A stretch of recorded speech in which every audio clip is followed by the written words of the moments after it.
Hey everyone, Tyson the Subaru Specialist from Subaru Prince George here. This is our 2022 Subaru Forester Touring in that Cascade green Silica. So this is that new green, that dark green. They've changed it up for the 22 model, as well as the front end for the 22. So you get that larger grille, slightly more aggressive bumper with this cutout here. The headlights used to go all the way to here. They just created a cutout, more angular, more aggressive. And then down here, the fog light bezel, you get those gray highlights. All in all, I like that new front end quite a lot, especially in this green. This is a hard green to capture, especially when it's overcast, cloudy like this. Doesn't really do it justice. It kind of looks dark army green to me right now, whereas in the sun, it's a little bit more brighter. It's quite nice. So Touring is our mid-level trim. It's one above the Convenience, and it's below, well, technically below 3 models. It's below the Limited, the Sport, and the Wilderness, because it branches off from the Touring and goes up. So this is the first trim level where you get the power lift gate. You can activate it from the key fob, the door, or the driver's seat. In the rear bumper, those little black circles, those are your backup sensors. They'll actually apply the brakes if it thinks you're going to hit something between speeds of 1 and 15 kilometers an hour in reverse. Best thing ever for parking lots, areas with children. It's awesome. In the back of the Forester, with that big boxy square rear end, you can fit a lot of stuff. You get the privacy cover as a standard, as well as the cargo tray. And the cargo tray has a little bit of a lip, so if you toss a bag of garbage or something and you end up with a little bit of a leak, it should hopefully help contain it. Now, we do have grocery bag hooks, 2 on either side. So the idea is hook your grocery bag loop around there and it stops them from tumbling around when you take corners. So I've tested it, it works. I was a little skeptical at first, but it works really, really well. You've got nice, hard, physical tie downs. If you have something awkward, they're easy to secure. I have a couple customers that scuba dive, and that's how they secure their tank, so they're not rolling around. We do also have a 12-volt power point for any charging needs you may have, portable cooler, or pump for inflatables when you go to the lake. Underneath this false floor, we have some storage. The tire is under that, and the privacy cover actually comes out and goes right across there. So if you have taller items, boxes, you folded the seats down and you need more room for cargo, it's easy to remove. It's just a telescopic piece. You just grab it and pull, and then you can remove it. It's very, very easy. Normally I'd show you, but it's hard to do one-handed while holding a camera. Something new for 22, they've added these hooks. Now, they don't have a whole bunch of weight rating, 3 kilograms, 6 pounds. I don't know if I'd use, they list them as kind of grocery bag hooks, but I don't know if I do that because it'd be right in your rear view vision. I'm sure that someone has used them for something or it works really, really well. If you've used it for something different than groceries, please let me know in the comments below, or let me know what you think you would use it for. I'm always interested. This is also something, this isn't really technically listed as anything. It's a hook. I don't know what you guys would use that for. I don't know if there's a practical application for it, but it's there. Again, let me know what you think you would use that for, what you do use it for, because I'm very, very interested.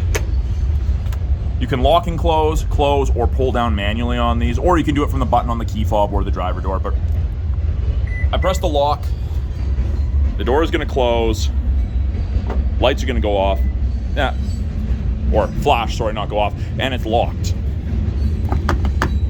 So that's very handy. You don't have to fish your keys out of your pocket or walk back up front and lock it. So from the key fob, I unlocked it. In the second row, tons and tons of room, great headroom, amazing leg room, and with the Touring in the dark green, you get that gray black kind of two-tone cloth interior. It's the cloth. You've got some leather bolstering on some of the more high wear areas, but very, very comfortable second row. If there's only 1 or 2 passengers, you've got a fold down armrest with cup holders. You do have the latch system, so the lower anchors and tethers for children. Easy to access those anchors right there. Subaru's made that very, very easy.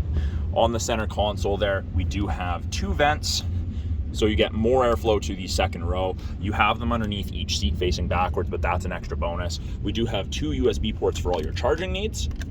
And then you have map back pockets on both the rear driver and passenger seat. That's a little unique. Most vehicles only have it on the passenger side, so the driver can reach behind the passenger seat to grab or put something away. You do also have bottle holders in both doors. And then of course, power locks. I get asked about this all the time. You do have the child lock system, really easy. Down is on, it gives you a little lock and arrow down, meaning it's active. We're gonna turn that off. You get the roof rails, standard on every Forester. You've got the tie down points mounted, built in, easier to secure things. Of course, crossbars make it easier to mount things. Those are an accessory. Touring is the first trim level where you get the slide panoramic sunroof. It's massive. It really opens up the interior. Now, with it being a proximity key just has to be within about 3.5 feet to lock it. Touch the lines. Gives you about half a second, eighth of a second to grab the handle to confirm that it's actually locked. After that, just put your hand in and it unlocks. Again, the key has to be within about 3.5 feet. Power windows, locks, mirrors, as you would expect, all important. Window locks, that's your power mirror adjustment. Bottle holder. You do get power driver's seat in everything but the entry-level Forester. We've got our lumbar support, the tilt, and of course the forward and aft movement, and it is tiltable. You can tilt the front of the seat up or down, which is great. If you've got longer legs, lower or shorter legs, you can adjust to make yourself comfortable. Again, great headroom. Now, these headrests are tiltable. So lots of vehicles come with them and the headrests are stuck permanently like that, which it's designed to help you reduce the chance of getting whiplash, but that's kind of uncomfortable. Pushes your neck forward, bad for your neck and your upper back. So you get the ability to adjust it in the Forester. Actually, most Subarus, all of the Subarus I do believe actually. We've got the ability to open the rear hatch, steering responsive headlights. So these headlights do swivel at speed when you turn. You can set the height of the tailgate so it only opens to X percentage. Great if you park in underground parking and it's low, or you've got a low garage, something like that, an obstruction. This is the scroll wheel for the brightness of the gauges. We've got the ability to turn off the start stop, and that's your blind spot detection. So with it being a proximity key has to be in the vehicle. Foot has to be on the brake, the light goes green. Foot's off the brake, light is not on. If my foot's not on the brake, I press it, it goes to accessory. Press it again, it goes to the on position, but it won't start. If I press it a third time, it shuts off. So, foot on the brake, comes to life. Those orange lights in your side mirrors, that is your blind spot detection. That's what it looks like when someone's in your blind spot on the corresponding side. Not a replacement for shoulder checking, but it is a great aid. Now on the steering wheel itself, this is tilt and telescopic. So you've got full adjustability. It's great for people with longer arms, shorter arms, depending how you like to sit. I'm a taller guy, but I don't like my arms straight out. I prefer closer to 90 degrees while driving, so this gives me that ability. Now, something that I find very cool with the Subaru, headlights default to auto. It springs to auto. You can't accidentally be driving with them turned off, which is great, especially in the summer, dawn, dusk. I see a lot of people driving without their headlights on, whether that's intentional or not, they just can't tell if they're on. Fog lights. Left-hand side, we've got our Bluetooth and audio controls. You can make and take calls, control the volume of the calls and the music. Really, really easy to do that. You can switch between presets, go from AM to FM to CD to satellite, all of that. Answer calls, make calls, hang up or decline calls. It looks very, very busy, but it's really easy once you understand it. Arrows will change to small center display, digital speedometer, how long you've been shut off at an intersection with the start stop and how many milliliters of fuel you've saved. Fuel economy, which of course right now, not very good because we're sitting here doing nothing. It's been running for a minute, we've traveled 0 kilometers. Digital speedometer seems to be the most popular.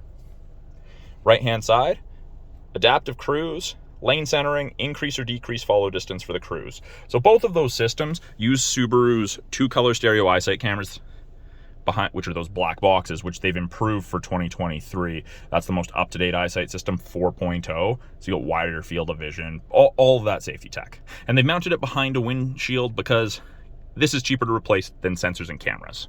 But when I turn on the cruise, Forester pops up, that screen pops up there. The cameras are looking for vehicles ahead of you, and it'll actually show a vehicle ahead of the lines there, as well as up there when it detects a vehicle ahead of you. Now, there's 4 bars ahead of it, all the way down to 1. That's the follow distance behind the vehicle ahead of you that you'll follow at if you catch up while using cruise. I've just turned on lane centering. You get an image of the steering wheel there, and to the right of the Forester, you get an image of the steering wheel. And above 60 kilometers an hour, If the cameras, again, if those two cameras there and there can see the road lines, it'll illuminate white on either side of the cruise lines. And you don't have to have cruise on to use the lane centering. Lots of people do, but it'll actually give you gentle steering input to keep you in the middle of your lane. Great for long distance trips. I don't recommend it around town, but it does help when you're fatigued towards the end of the day. Below that, we have intelligent and sport driving modes. It does default to intelligent. When you press S, the yellow line gets sharper. You accelerate faster, your RPMs are higher. You'll use a little bit more fuel, but it saves you, but it is more fun. I shouldn't say it saves you, but it makes it easier for passing. You don't have to be stopped to do it. Just hit it and go. Heated steering wheel does not heat between the seams. Kind of heats where you're supposed to keep your hand. Dead spot there. And I can only stand that for about 5 minutes after it's actually warm in the winter. It gets really warm. Little information screen up here we can cycle through with the info button on the left-hand side of the steering wheel. It gives you a bunch of different information depending upon what you want to look at. I personally like the gauges. It's also where our climate control displays.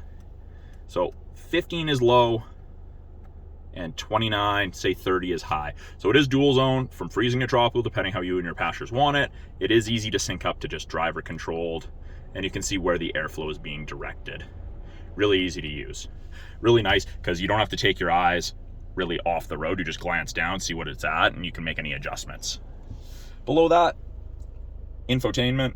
It's all touchscreen, but we do also have physical buttons down here. You've got access to Apple CarPlay, Android Auto, the My Subaru app after the vehicle's registered, settings. You can do a lot of things. When you put it in reverse, backup camera pops up there. Sensors are going off, rear assist braking's on. You can see we're closer on the corner there because the building's angled away from us. And if you didn't like that for some reason, you can turn off the sensors. And really easy to turn them back on. You can wash the backup camera. You just twist and hold this back towards you, the end of this on your wiper stock. I'm not going to do that because the new owner's coming to pick it up shortly and I don't want it to get washer fluid all over the back of the vehicle. The buttons, really easy to use. Down here are our climate control. So driver side temp, passenger side temp. Sync will disappear if I adjust the passenger side. And you can see I've just adjusted it up. And when I press sync, it goes back to driver control. So really easy to set it back to just driver controlled if your passenger gets out. Mode will change where the airflow is coming from. And then you have AC and max AC. Max AC is that cold stuff. If AC comes on and it's super humid out, or you've got passengers in the second row breathing hard, turn that on. It'll help dissipate any humidity in the car and stop you from fogging up, or help reduce that at least. Below that, we have 2 USB ports, an aux cord, or aux in port, sorry, and a 12-volt outlet. This is rubberized. The idea is device storage, but you plug into those USBs for Apple CarPlay or Android Auto, or charging or music listening, but you do also have Bluetooth streaming. Automatic transmission, drive and manual modes. If you're in manual mode, you have your right paddle for upshift, left paddle for downshift if you want to manually select your own gears. Electronic parking brake. Foot has to be on the brake and push down to turn it off. AVH is a brake holder. It's great for construction, drive-through, or rush hour traffic in a place that isn't Prince George, because we don't really get rush hour traffic. Heated seats high and low for both the driver and passenger. And this dial is to deactivate traction control by twisting left. And you also turn on X mode. So X mode is like 4x4 low in a pickup. It's for that really rough stuff, under 40 kilometers an hour. It's great. It works really, really well. Most people are never going to need to use it, but it is a nice aid.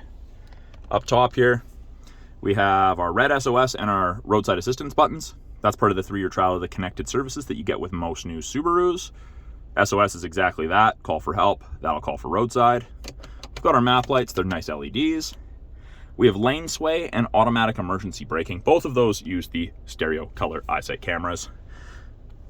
And this will beep at you if you start changing lanes without signaling, crossing lines. That's designed to stop you from hitting pedestrians or other vehicles. It has worked for some of my customers for animals, but it's not designed for that. And actually in BC, it saves you 10% on your basic insurance. Manual shade, but if I were to open it, it would drag it with it, but it extends really, really far into the second row. It's giant. And I'm just gonna close that, leave that for the new owner to do. I'm just trying to see if I have missed anything.